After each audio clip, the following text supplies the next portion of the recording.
Hey there, night dwellers. Welcome back to Night Story HQ, where shadows speak, legends breathe, and mysteries come alive long after the sun has set. If you're new here, grab a warm drink, dim the lights, and settle in. And if you've been with us for a while, you already know we're about to journey somewhere strange, powerful, and a little bit dangerous.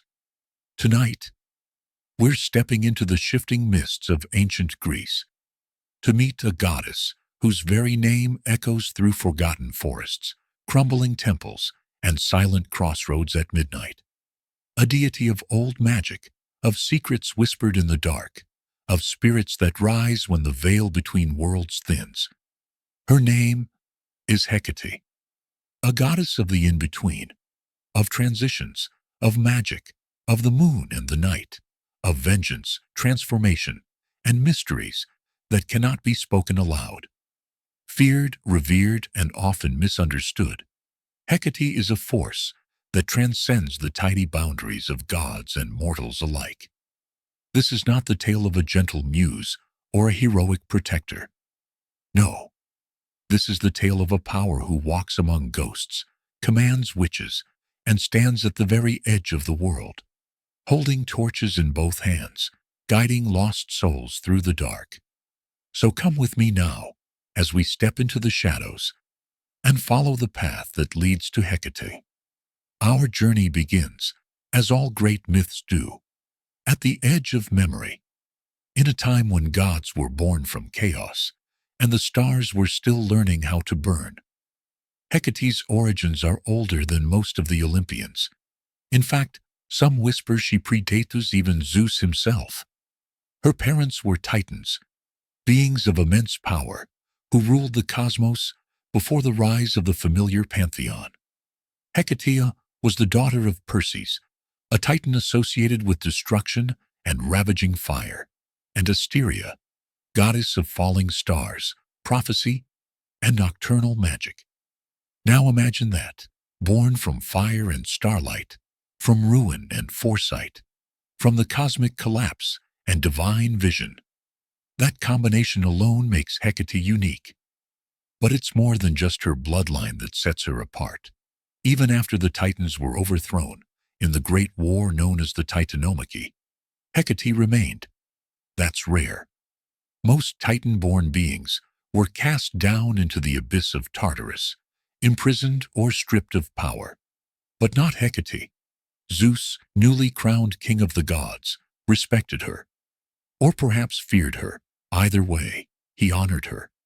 He allowed her to keep her domains, and not just one like most gods, but three. Magic, the night, and the crossroads. Let's stop and really sit with that for a moment. Magic, the night, the crossroads. She wasn't confined to the heavens or the seas or the earth alone. Number Hecate belonged to all realms and to none. She was a goddess of liminal space, the thresholds, the boundaries, the transitions, places and moments that existed between what was and what is becoming. If you've ever stood alone at a fork in the road and felt something stir in the wind, or paused at a doorway before stepping into the unknown, you've felt her presence. In ancient times, shrines to Hecate were placed at crossroads, often with three faces or bodies carved in stone, looking in all directions. Travelers would leave offerings there, eggs, honey, garlic, or small cakes, not just for protection, but to honor the one who watches all paths, the one who guides or denies passage. But Hecate wasn't just the goddess of decisions and direction. She was deeply entwined with magic in all its forms. She was revered by witches, sorcerers, necromancers, and those who danced with the unseen. Where Hermes carried messages between gods and mortals, Hecate moved between the realms of the living and the dead, freely, powerfully, unquestioned. Her torches could part the darkness. Her voice could summon or banish spirits. She was the one who stood beside the moon, watching from the shadows, choosing when and if to intervene. Perhaps her most famous myth, though, begins with a scream, not hers, but that of a young maiden named Persephone. Persephone's scream pierced the fields of blooming flowers and echoed through the hills of Sicily. One moment, she was picking blossoms with her companions, and the next, the earth split open beneath her feet. Out of the chasm rode Hades, lord of the underworld, in a chariot of black iron pulled by night-colored horses. He reached up, seized the maiden by the waist, and dragged her down into the darkness, vanishing as the rift in the ground sealed behind them. No one saw, no one but one, Hecate. From the shadows at the edge of the world, she heard the scream. She felt the shift in balance, the weight of a divine secret pressing down on the living world like a storm cloud. She didn't rush to Olympus to tattle or beg Zeus to intervene. No, Hecate went searching, through the realms of day and night, through fields and caves, through the dreams of mortals and the whispers of ghosts. With her twin torches held high, she moved between the veil of the worlds, unraveling the truth like a sorceress pulling threads from a spell. Eventually she found Demeter, goddess of the harvest, Persephone's mother, grieving and raging in her sorrow, cursing the earth, refusing to let crops grow until her daughter was returned. And it was Hecate who stood beside her, who comforted her, who revealed what had happened. Together, the two goddesses descended into the underworld. Yes, descended. Because unlike most deities, Hecate had the right to walk those halls. She needed no invitation. And what they found was Persephone transformed, no longer just the innocent flower girl. Now she was queen of the dead, a goddess of her own. It was Hecate who accepted this change. While Demeter mourned the loss of her daughter's innocence, Hecate embraced the duality within Persephone. Life and death, light and shadow, spring and decay. That's the beauty of Hecate's power. She doesn't shy away from transformation. She wields it. From that day forward, she became Persephone's companion in the underworld. Not a servant, not a subject, but a guide, an equal. When Persephone walked the lands of the living each spring, Hecate stood beside her. When she returned to Hades in the fall, Hecate led her way, a torchbearer, a keeper of keys, a guardian of doors that do not open for most. And it's in these myths that we begin to see her truest form, one not simply of shadow or fear, but of fierce protection and sovereignty. She doesn't rescue those who are taken. She helps them discover the strength in who they've become. But let's not pretend Hecate is only nurturing. She's not a sweet grandmother with candles and good advice. Cross her, and you'll feel the kind of vengeance that makes rivers turn black and souls cry out for mercy. There are stories, oh yes, many, that speak of Hecate's wrath. And unlike the violent temper tantrums of gods like Ares or even Zeus, Hecate's vengeance is cold, poetic, and final. Let me tell you one such tale, one you may not have heard before. There was a queen once who mocked the magic of the old ways, a proud ruler named Cressa, who outlawed witchcraft in her land and burned the sacred herbs of the forest. She sent soldiers to tear down shrines built to Hecate. At every crossroad, she ordered the goddess's triple-formed statues smashed and buried. Superstition, she called it. Old fear for a world that no longer trembles.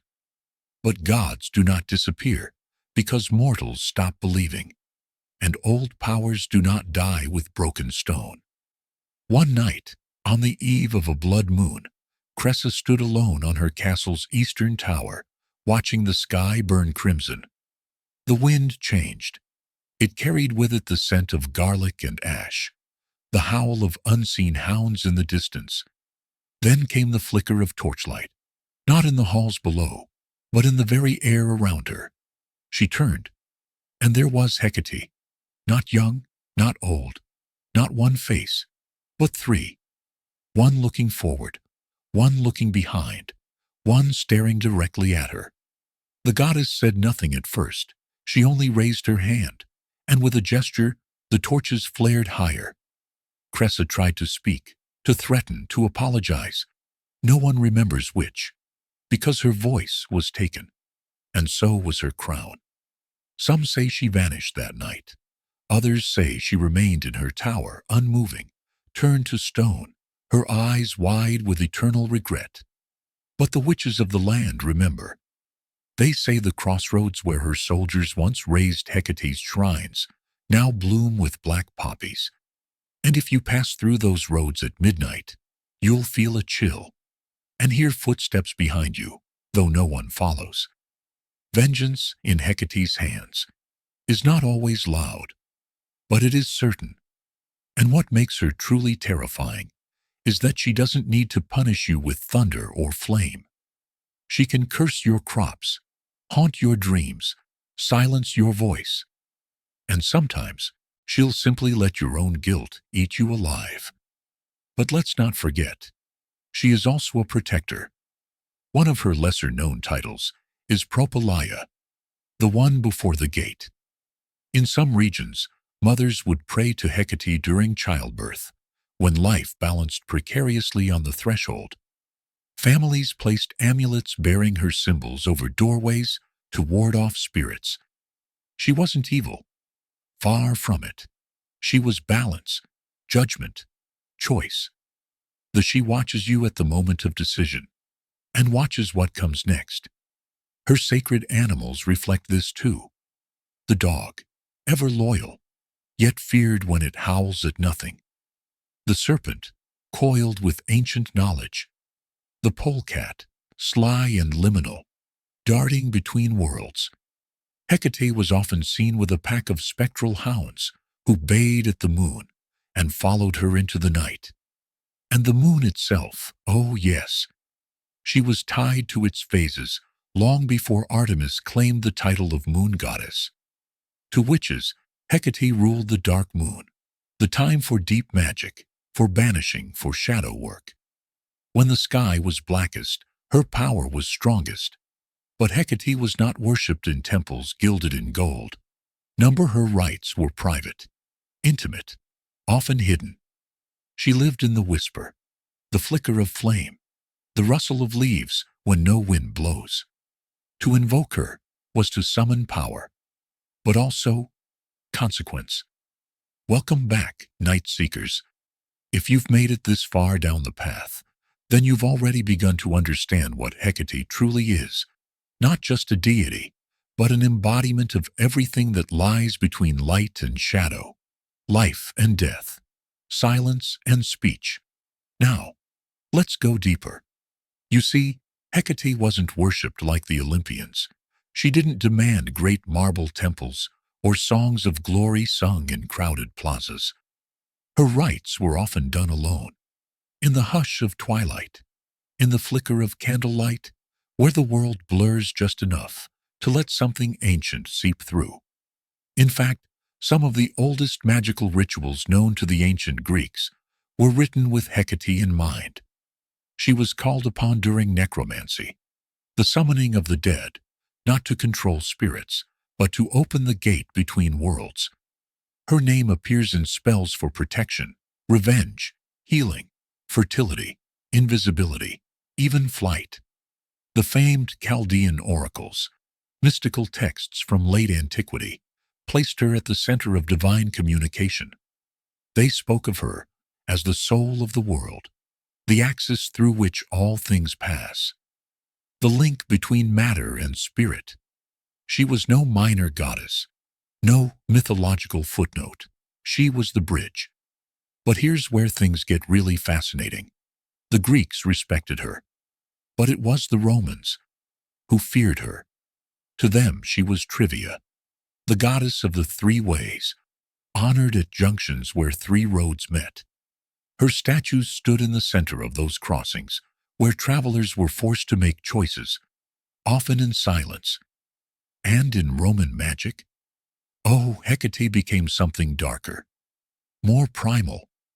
She was invoked by witches in the infamous curse tablets, buried in tombs and wells, scratched metal sheets calling down justice, punishment, or pain. Her name was carved into wax figures and muttered in midnight rituals beneath blood moons. And those witches, well, they weren't the broom-riding caricatures we think of today. They were cunning women, midwives, herbalists, seers. Some feared, some loved, many both. And they saw Hecate as a guide, a patron, a queen who understood their place in a world that often called them dangerous. One of the most infamous of these witches was Medea.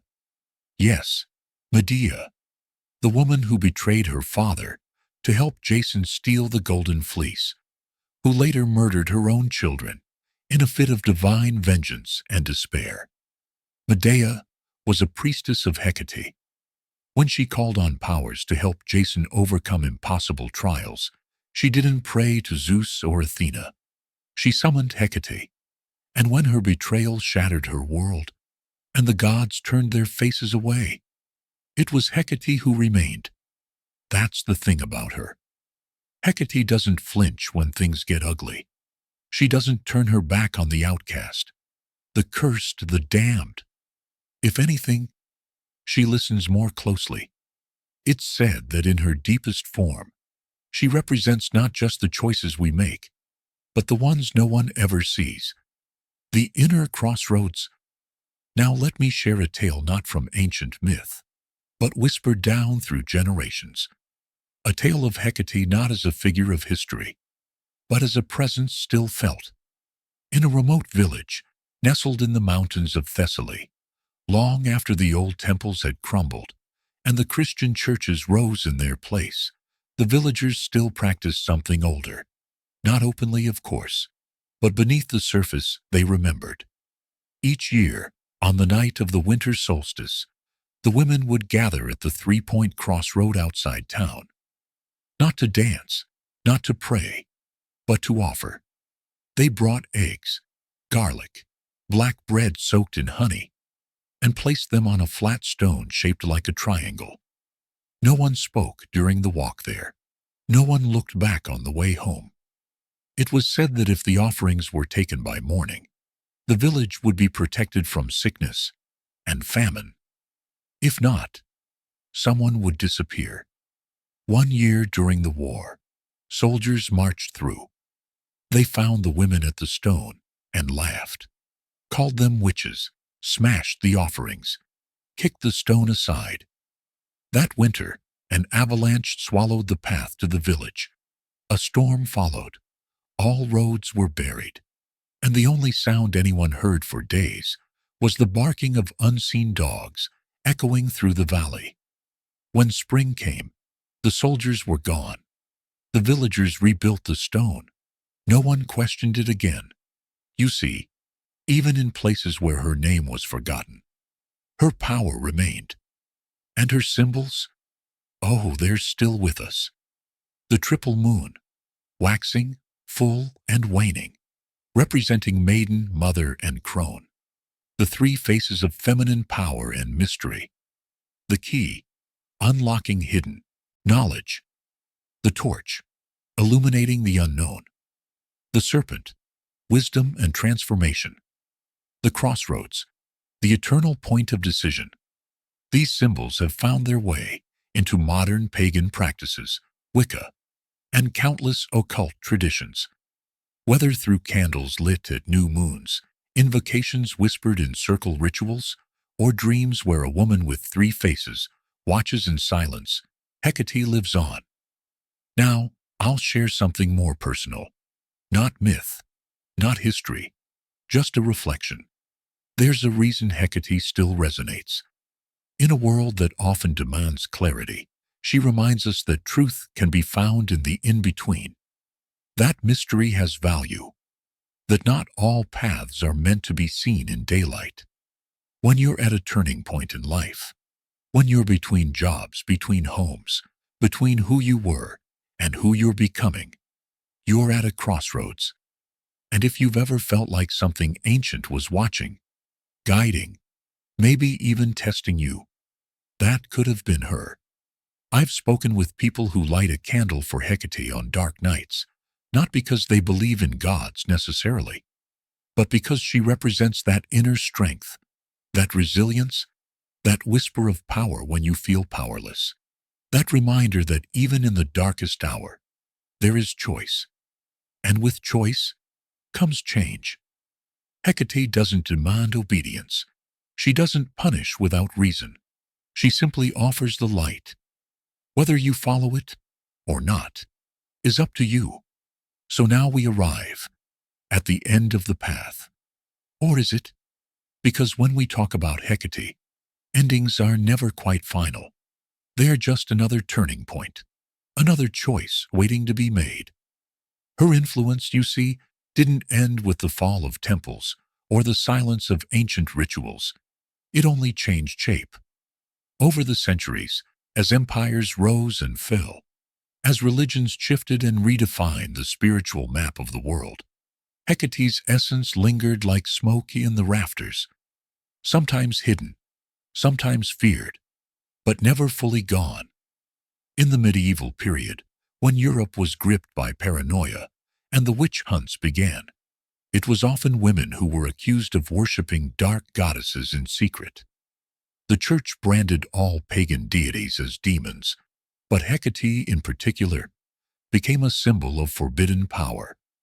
To those who ruled through fear, there was nothing more dangerous than a woman who understood herbs, birth, death, and choice. And Hecate stood as a patron of all of that. But something fascinating happened during the 19th and 20th centuries. As scholars and spiritual seekers began to re-examine ancient wisdom, Hecate returned, not as a devil, not as a threat, but as a guide once more. She appeared in literature, in poetry, in occult texts, in magical orders like the Hermetic Order of the Golden Dawn, and later within the Wiccan revival. She was invoked not just as a goddess of the past, but of transformation, especially by those who felt themselves standing at odds with societal norms or walking paths no one else could see. Today, Hecate is more alive than ever in the hearts of modern witches, neo-pagans, feminists, mystics, and storytellers. She is seen as the ultimate sovereign, a woman who answers to no one, who embraces all stages of life, who sees the power in pain and the beauty in change. Online communities celebrate her with images of flickering candles at midnight altars, black dogs resting beneath trees, keys laid beside bowls of salt. Her name is whispered not in fear, but in reverence. And if you think this is just spiritual fantasy, ask yourself this. Have you ever had to stand at a moment of painful transition, not knowing what to do? Have you ever found yourself at a metaphorical crossroads between love and loss, truth and silence, safety and freedom? And in that moment, did you feel something inside you shift? Did you light a candle, say a quiet word, reach for something beyond logic? Maybe that was Hecate. Maybe she doesn't come as a three-faced goddess in a cloud of incense and torches. Maybe she appears as that quiet certainty when you finally make the hard decision. Maybe she's the invisible companion when you walk alone at night. The whisper that says, "You already know the way." You see, she's not here to save you. She's here to show you the door and let you decide whether or not to walk through it. And that's why I find Hecate so endlessly compelling. She isn't defined by the loud theatrics of myth. She doesn't demand worship or sacrifice or spectacle. She embodies something far more powerful: stillness, awareness, choice. She teaches that transformation doesn't come from force. It comes from within, from the moment you stop being who you were and start becoming who you're meant to be. And that's not a lesson limited to ancient Greeks or cloaked witches. That's something every single one of us goes through. Every time you lose something, every time you fall apart, Every time you're forced to choose between two impossible roads, that's where Hecate lives, not in golden temples, but in the wild space between endings and beginnings. So, if you ever find yourself walking alone at midnight, and the wind grows still, and a black dog appears at your side, if you come to a fork in the path and feel the weight of decision press upon your chest, take a breath, because you're not alone. Hecate has always been there, at the edge of things, waiting, watching, guiding, not with loud commands, but with the quiet strength of someone who understands that the most powerful thing you'll ever do is choose. And that, my friends, is the true story of Hecate, goddess of the crossroads, keeper of magic, queen of the night, and guardian of thresholds. She is mystery and clarity, light and shadow, justice and mercy. She is the flicker of a torch in the dark, the glint of a key in a trembling hand, the moment before everything changes. Thank you for walking this path with me tonight. If this story stirred something in you, or if Hecate's presence felt close as you listened, I invite you to stay with us. There are many more stories to tell, ancient myths, eerie truths, and mysteries that still ripple through the world today. Check out our other tales of haunted places, forgotten legends, and gods that time tried to bury. Because here at Night Story HQ, we don't just tell stories, we open doors. Until next time, keep your eyes open at the crossroads, and never ignore the whisper in the dark.